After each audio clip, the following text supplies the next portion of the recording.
KRS ಜಲಾಶಯದಲ್ಲಿ ರಾಜ್ಯ ಸರ್ಕಾರ ಕೈಗೊಂಡಿರುವ ಕಾವೇರಿ ಆರತಿ ಕಾರ್ಯಕ್ರಮ ಕುರಿತು ಪರ ವಿರೋಧ ಚರ್ಚೆ ಶುರುವಾಗಿದೆ. ಕಾವೇರಿ ಆರತಿ ವಿರೋಧಿಸಿ ರೈತ ಸಂಘ ಇಂದು ಮಧ್ಯಾಹ್ನ 3 ಗಂಟೆಗೆ ಕೆಆರ್ಎಸ್ನಲ್ಲಿ ಪ್ರತಿಭಟನೆ ಹಮ್ಮಿಕೊಂಡಿದೆ. ಆದರೆ ಇನ್ನೊಂದೆಡೆ ಕಿಸಾನ್ ಕಾಂಗ್ರೆಸ್ ಮೇಲುಕೋಟೆ ಘಟಕದ ಅಧ್ಯಕ್ಷ ಸಿಆರ್ ರಮೇಶ್ ಅವರು ಕಾವೇರಿ ಆರತಿ ಕಾರ್ಯಕ್ರಮವನ್ನು ಸ್ವಾಗತಿಸಿದ್ದಾರೆ. ಹೋರಾಟಗಾರರು ಏತಕ್ಕೆ ಕಾವೇರಿ ಆರತಿ ವಿರೋಧಿಸುತ್ತಿದ್ದಾರೆ ಎಂದು ಅವರು ಪ್ರಶ್ನಿಸಿದರು.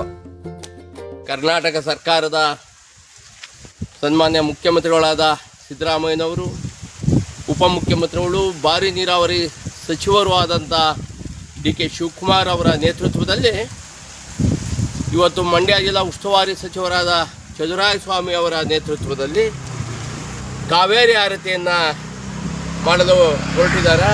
ಆದರೆ ಕೆಲವರು ಇದನ್ನು ವಿರೋಧ ವ್ಯಕ್ತಪಡಿಸ್ತಾ ಇದ್ದಾರೆ. ಯಾಕೆ ನನಗೆ ಗೊತ್ತಾಗ್ತಾ ಇಲ್ಲ. ಯಾಕೆಂದರೆ ಇವತ್ತು ಗಂಗಾ ನದಿಗೆ ಆರತಿ ಮಾಡ್ತಾರೆ, ಬೇರೆ ಬೇರೆ ಕಡೆ ಗೋದಾವರಿ, ತುಂಗ ಅಂಥೇಳಿ ಎಲ್ಲ ಮಾಡ್ತಾ ಇರ್ತಾರೆ. ಆದರೆ ಕಾವೇರಿ ಮಾತ್ರ ಕಲಿಸುತ್ತಾ ಆಗ್ಬಿಡುತ್ತಾ? ಆದರೆ ಇವತ್ತು ನಾಡಹಬ್ಬ ದಸರಾಕ್ಕೆ ದೇಶ ವಿದೇಶಗಳಿಂದ ಇವತ್ತು ಜನರು ಬರ್ತಾ ಇದ್ದಾರೆ. ದಸರಾ ಹಬ್ಬವನ್ನು ಆಚರಣೆ ಮಾಡ್ತಾಯಿದ್ದಾರೆ ಈ ರಾಜ್ಯದಲ್ಲಿ. ಇಂಥ ಒಂದು ವೈಭವದ ದಸರಾದಲ್ಲಿ ನಮ್ಮ ಬೃಂದಾವನದಲ್ಲಿ ಆರತಿ ಮಾಡೋದ್ರಿಂದ ಏನು ತಪ್ಪಿದೆ? ಏನು ಹಂಗಾರೆ KRS ನೀರೆಲ್ಲ ಆರತಿ ಮಾಡಿದ್ರೆ, ಕರ್ಪೂರದ ಆರತಿ ಮಾಡಿಬಿಟ್ರೆ ಕಲುಷಿತ ಆಗ್ಬಿಡುತ್ತಾ? ಯಾಕೆ ಹಿಂಗೆ ಮಾಡ್ತಾಯಿದ್ದಾರೆ ಅಂತ ಗೊತ್ತಿಲ್ಲ. ನಾನಾದರೂ ಹೇಳ್ತೀನಿ, ಬಿಡಿ ಇದನ್ನು. ಯಾವುದೇ ಒಂದು ನದಿಗೆ ನಾವು ಪೂಜೆ ಮಾಡುವಾಗ, ಆರತಿ ಮಾಡುವಾಗ ಸ್ವಾಗತಿಸಿ. ಆರತಿ ಮಾಡೋದ್ರಿಂದ ನೀರು ಕಲುಷಿತ ಆಗುತ್ತೆ ಅನ್ನೋದಾದರೆ ನೀವು ಸಂಬಂಧಪಟ್ಟ ಪರಿಸರ ಇಲಾಖೆಯಿಂದ ತನಿಖೆ ಮಾಡಿಸ್ಬಿಡಿ. ಹೌದಪ್ಪ, ಈ ಆರತಿಯಿಂದ ನೀರು ಕಲುಷಿತ ಆಗ್ಬಿಡುತ್ತೆ ಅಂತ. ಇವತ್ತು ಹಾಗಾದರೆ ಗಂಗಾ ಆರತಿ ಮಾಡ್ತಾರಲ್ಲ, ಯಾಕೆ ನೀವು ವಿರೋಧ ಮಾಡ್ತಾಯಿಲ್ಲ? ಏನು ಕರ್ನಾಟಕದಲ್ಲಿ ಕಾವೇರಿ ಮಾತೆಗೆ ಪೂಜೆ ಮಾಡೋದು ಆರತಿಯಿಂದ ಏನಾಗ್ಬಿಡುತ್ತೆ? ಕಲುಷಿತ ಆಗ್ಬಿಡುತ್ತೆ. ಈ ಭ್ರಮೆಯಿಂದ ಹೊರಬನ್ನಿ. ಇವತ್ತೇನು ಕೆಲವು ಹೋರಾಟಗಾರರು, ಚಳುವಳಿಗಾರರೆಲ್ಲ ವಿರೋಧ ಯಾಕೆ? ಒಳ್ಳೆ ಕೆಲಸಗಳು ವಿರೋಧ.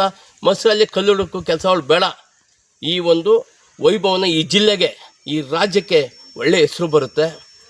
ಸರ್ಕಾರ ದಿಟ್ಟ ನಿರ್ಧಾರವನ್ನು ತಗೊಂಡಿದೆ. ಆ ಹಿನ್ನೆಲೆಯಲ್ಲಿ ಇವತ್ತು ಈ ಭಾಗದ ಜಿಲ್ಲೆಯ ಎಲ್ಲ ಶಾಸಕರಾಗ್ಬೋದು, ಮಂತ್ರಿಗಳಾಗ್ಬೋದು, ಅದರೊಳಗೂ ಹೆಚ್ಚಿನದಾಗಿ ನಮ್ಮ ಉಸ್ತುವಾರಿ ಮಂತ್ರಿಗಳು ಮತ್ತು ಉಪಮುಖ್ಯಮಂತ್ರಿಗಳು ಹೆಚ್ಚಿನದಾಗಿ ಒಂದು ಒಲವನ್ನು ತೋರಿ ಇವತ್ತು ಈ ಭಾಗದ ಜನಕ್ಕೆ ಆರತಿ ಮಾಡುವ ಮೂಲಕ ಕಾವೇರಿ ಮಾತೆಗೆ ನಮನವನ್ನು ಸಲ್ಲಿಸೋಣ ಅಂಥೇಳಿ ಹೊರಟಿದ್ದಾರೆ. ಮತ್ತು ವಿದೇಶಗಳಿಂದ ಬರುವಂಥ ಜನರು ಆಕರ್ಷಣೀಯವಾಗಿ ಈ ಆರತಿಯನ್ನು ನೋಡಿ, ಮತ್ತು ಇವತ್ತು ನಾನು ಹೇಳಿದ ಬರೀ ಕಾವೇರಿ ಆರತಿ ಅಲ್ಲ, ಇನ್ನೂ ಇತರ ನದಿಗಳು ಇದ್ದಾವೆ, ಅಲ್ಲಲ್ಲಿ ಆರತಿಗಳು ಮಾಡಬೇಕು. ಗಂಗಾ ಮಾತೆಗೆ ಹೇಗೆ ನಾವು ಒಂದು ಪೂಜೆಯನ್ನು ಮಾಡ್ತೀವೋ, ಆದರೆ ಉತ್ತರ ಪ್ರದೇಶ ಸರ್ಕಾರ ಮಾಡೋ ಪೂಜೆ ನಮಗೆಲ್ಲರಿಗೂ ಬೇಕಾಗಿದೆ. ಆದರೆ ಕರ್ನಾಟಕದಲ್ಲಿ ಕಾಂಗ್ರೆಸ್ ಸರ್ಕಾರ ಮಾಡುವಂಥ ಕಾವೇರಿ ಮಾತೆ ಪೂಜೆ ಬೇಡ, ಕಾವೇರಿ ಮಾತೆಗೆ ನಮನ ಸಲ್ಲಿಸೋದು ಬೇಡ. ಯಾಕೆ ಹಿಂಗೆ ಆಡ್ತಾ ಇದ್ದಾರೆ? ದಯಮಾಡಿ ಈ ಹೋರಾಟಗಾರರು, ಚಳುವಳಿಗಾರರು ಇದನ್ನು ಬಿಡಿ. ಆದರೆ ಬೇರೆ ಏನು ಬೇಕೋ ಸಲಹೆ ಕೊಡಿ. ಆಮೇಲೆ ಯಾವುದೋ ಒಂದು ಉದ್ಯೋಗ ಸೃಷ್ಟಿಯಾಗುತ್ತೆ, ಆ ಭಾಗದಲ್ಲಿ ಆಕರ್ಷಣೀಯವಾಗುತ್ತೆ. ಯಾಕೆ ನೀವು ದೂರ ಆಗ್ತಾಯಿದ್ದೀರಾ? ಅದರಿಂದ ಏನು ಕಲುಷಿತ ಆಗ್ತಾಯಿದೆ? ಈಗ ಆಗೋ ಕಲುಷಿತಗಳನ್ನೇ ತಡೀರಿ, ಹೋರಾಟ ಮಾಡಿ.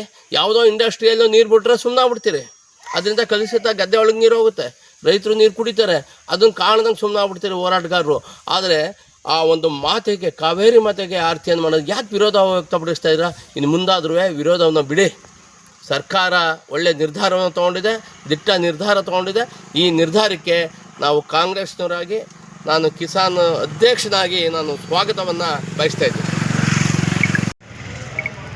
ಏನು ನಾಳೆ ನಮ್ಮ ಕರ್ನಾಟಕ ಸರ್ಕಾರ ಕಾವೇರಿ ಆರತಿ ಬಗ್ಗೆ ಉಚ್ಚ ನ್ಯಾಯಾಲಯದಲ್ಲಿ ಕೇಸ್ ಇದ್ರೂ ಕಾವೇರಿ ಆರತಿ ಅನ್ನೋ ಹೆಸರಲ್ಲೇ ನಾವು ಆರತಿ ಮಾಡ್ತೀವಿ ಅಂತ ನಾಳೆ ಸಾಯಂಕಾಲ ಹೇಳಿದ್ದಾರೆ.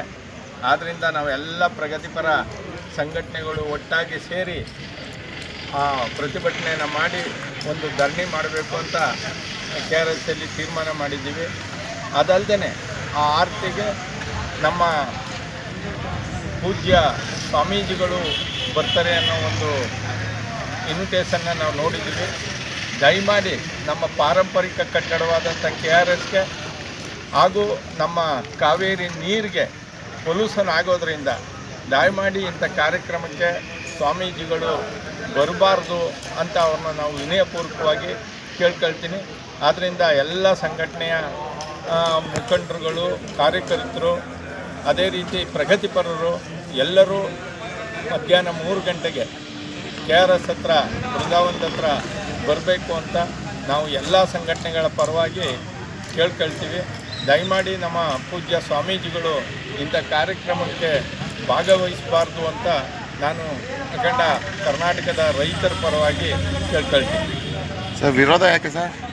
ವಿರೋಧ ಮಾಮೂಲಿ, ನಮ್ಮ ಪಾರಂಪರಿಕ ಕಟ್ಟಡ ಅಲ್ಲಿ ಏನು ಮಾಡಿದ್ರು ಅದಕ್ಕೆ ತೊಂದರೆ ಆಗುತ್ತೆ. ಯಾಕೆಂದರೆ 100 ವರ್ಷ ಪೂರೈಸ್ತಾ ಇದೆ ನಮ್ಮ ಕಟ್ಟಡ. ಅಲ್ಲಿ ಏನು ಮಾಡಿದ್ರು ತೊಂದರೆ ಆಗ್ತದೆ. ಆದ್ದರಿಂದ ಅಲ್ಲಿ ಸುಮ್ಮನೆ ಮಾಡೋಕ್ಕಾಗೋದಿಲ್ಲ. ಅವ್ರು ಕಾವೇರಿ ಆರತಿಯ ಬೇರೆ ಬೇರೆ ಇದೆಲ್ಲ ಮಾಡ್ತಾರೆ. ಈಗ ಹೇಳ್ತಾರೆ ಸ್ಟ್ರಕ್ಚರಲ್ ಕೆಲಸ ಏನೂ ಮಾಡ್ತಾ ಇಲ್ಲ ಅಂತ, ಆದರೆ ಅದು ಮಾಡೇ ಮಾಡ್ತಾರೆ. ಇದೊಂಥರ ಸಿಂಪಲ್ಗೆ ಬಿಟ್ಟಿದ್ದಾರೆ, ಅಟಕ್ಕೆ ಬಿದ್ದವ್ರಂಗೆ.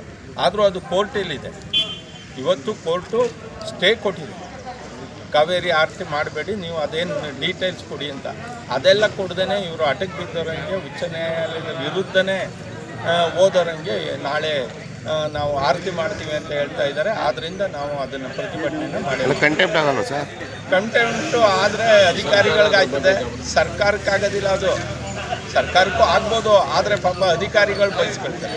ಅಲ್ಲೋದಂಥ ನೀರಾವರಿ ನಿಗಮದ ಅಧಿಕಾರಿಗಳು ಚೀಮಾರಿ ಹಾಕಿಸ್ಕೊಳ್ತಾರೆ. ಇವರೆಲ್ಲೋ ಕೂತಿರ್ತಾರೆ. ಮಾಡ್ಕರ್ಲಿ, ನಾವು ಹೇಳ್ದೋ ಬೇರೆ ಕಡೆ ಎಲ್ಲಿ ಮಾಡಿದ್ರು, ಈಗ ಶ್ರೀರಂಗಪಟ್ಟಣದ ಕಡೆ ಮಾಡ್ತೀವಿ ಅಂದ್ರೆ ಮಾಡಲಿ, ಟಿ ನರಸೀಪುರದ ಹತ್ರ ಮಾಡ್ತೀವಿ ಅಂದ್ರೆ ಮಾಡಲಿ, ಶಿವನ ಸಮುದ್ರದ ಹತ್ರ ಮಾಡ್ತೀವಿ ಅಂದ್ರೆ ಮಾಡಲಿ. ಅದ್ಯಾಕೆ ಕಟ್ಟಡದ ಹತ್ರನೇ ಆಗಬೇಕು? ನಮ್ದಾಲೆ 100 ವರ್ಷದ ಹತ್ತತ್ರ ನಮ್ಮ ಕಟ್ಟಡ ಬರ್ತಾ ಇದೆ. ಯಾಕೆ ಅವ್ರು ಅಲ್ಲೇ ಮಾಡಬೇಕು? ಬೇರೆ ಎಲ್ಲರೂ ಮಾಡಲಿ, ಅದಕ್ಕೆ ನಾವೇನು ಅಡ್ಡಿ ಕೊಡೋದಿಲ್ಲ, ಪೂಜೆ ಮಾಡೋದಕ್ಕೆ ಅಡ್ಡಿ ಕೊಡೋದಿಲ್ಲ. ಆದರೆ ಪೂಜೆ ನೆಪದಲ್ಲಿ ನಮ್ಮ ಕಾವೇರಿನ ಪೊಲ್ಯೂಷನ್ ಮಾಡ್ತಾರಲ್ಲ ನೋಡಿ, ಅಥವಾ ನಮ್ಮ KRSನ ಧಕ್ಕೆ ಉಂಟು ಮಾಡ್ತಾರೆ ನೋಡಿ ಕಟ್ಟಡಕ್ಕೆ, ಅದನ್ನು ನಾವು ವಿರೋಧಿಸ್ತೀವಿ. ಒಂದು ಸುರಕ್ಷತೆ ಮತ್ತು ಭದ್ರತೆ ವಿಚಾರವಾಗಿ ನಾವು ಆ ಒಂದು ಜಾಗದಲ್ಲಿ ಇವಾಗ ಅವರೇ ಹೇಳಿಕೆ ಕೊಟ್ಟಿರುವ ಹಾಗೆ ಒಂದು ಹೆಚ್ಚು ಕಡಿಮೆ ಪ್ರತಿ ದಿವಸ ಈ ಒಂದು ಕಾವೇರಿ ಆರತಿಗೆ 10,000ಕ್ಕಿಂತ ಹೆಚ್ಚು ಪ್ರೇಕ್ಷಕರನ್ನು ಸೇರಿಸುವಂಥ ಒಂದು ಯೋಜನೆ ಇದಾಗಿದೆ. ಅದರಿಂದ ಸಾಕಷ್ಟು ಹಾನಿ ಇನ್ನು ಒಂದು ಕುಡಿಯುವ ನೀರಿನ ಯೋಜನೆಗಳಿಗೆ ಆಗ್ತದೆ.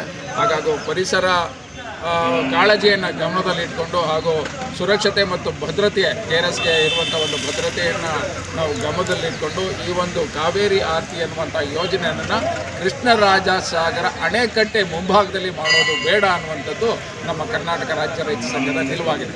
ಶಾಸಕರನ್ನು ಕೂಡ ಇದನ್ನು ವಿರೋಧಿಸಿದ್ದಾರೆ. ರೈತ ಸಂಘದ ನಿಲುವೇನಾಗಿದೆ ಅದು ಶಾಸಕರ ನಿಲುವು ಕೂಡ ಆಗಿರುತ್ತೆ. ಹಾಗಾಗಿ ಶಾಸಕರು ಈ ಒಂದು ಯೋಜನೆಯನ್ನು ಉತ್ತೇಜಿಸ್ತಾರೆ.